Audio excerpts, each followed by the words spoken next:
اللہ رب العزت نے فرمایا ہے کہ خلقتہ بیدی، اور اپنی قدرت کے ساتھ اس کو پیدا کیا ہے۔ جو لوگ اس کی تعویل کرتے ہیں، یہ تعویل جو ہے یہ ٹھیک ہے، جس کے ہاتھ ہوتے ہیں اس کی قدرت بھی ہوتی ہے، وہ قادر بھی ہوتا ہے، لیکن صرف اس کو اس تک محدود کرنا اور دوسرے کی نفی کر دینا کہ اس کے ہاتھ ہیں جیسے اس کی شان کی شایاں ہیں،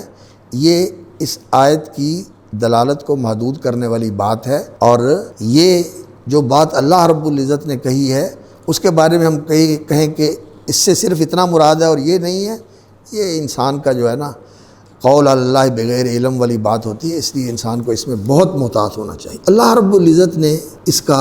اظہار فرمایا کہ خلقتہ بیدی، میں نے اسے ہاتھ لگا کر پیدا کیا ہے، اور ایک نہیں دو کا ذکر کیا، جس سے معلوم ہوتا ہے کہ یہ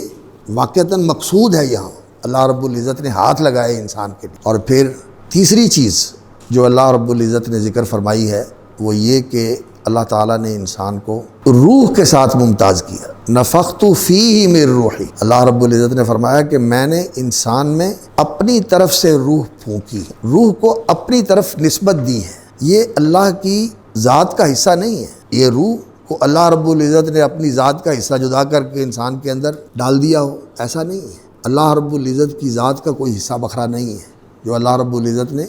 کہیں رکھا ہوا ہو اور وہ جو ہے وہ اللہ رب العزت کی ذات کے اندر وہ شریک ہو، ایسی کوئی چیز نہیں ہے۔ اللہ تعالیٰ کی ذات کا کوئی حصہ جو ہے، نہ کوئی اس کی اولاد ہے، نہ کوئی اس کے ماں باپ ہیں، اور نہ کوئی اس کی بیوی ہے، اور نہ کوئی اس کا خاندان ہے، اور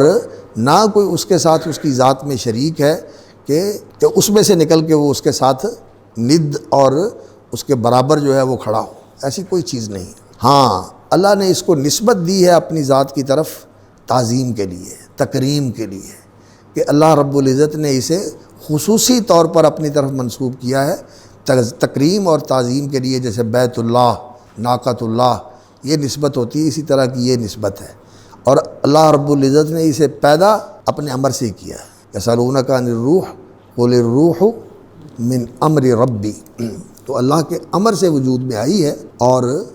اللہ رب العزت نے اس کے اندر جو خصوصیات رکھی ہوئی ہیں وہ کچھ تو انسان کو معلوم ہوتی ہیں غور و فکر سے، اور کچھ قرآن کے اوپر تدبر کرنے سے کہ اس کی کیا خصوصیات ہیں اور اس کے اندر کیا قوتیں اللہ رب العزت نے ودیت فرمائی ہیں،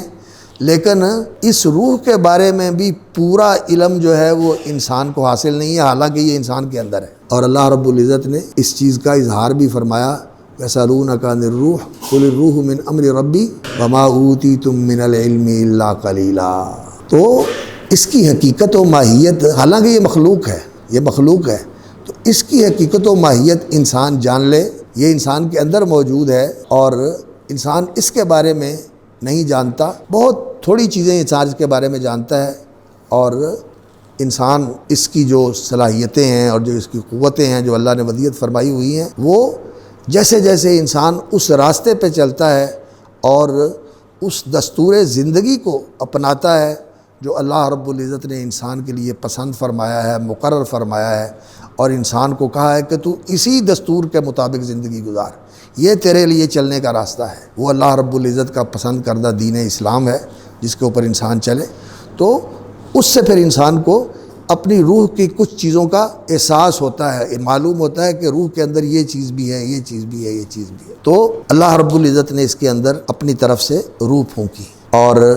پھر اللہ رب العزت نے اسے مسجود ملائک بنایا، علم دے کر اس کو مسجود ملائک بنایا اللہ رب العزت نے، فسجد الملائکۃ کلھم اجمعون۔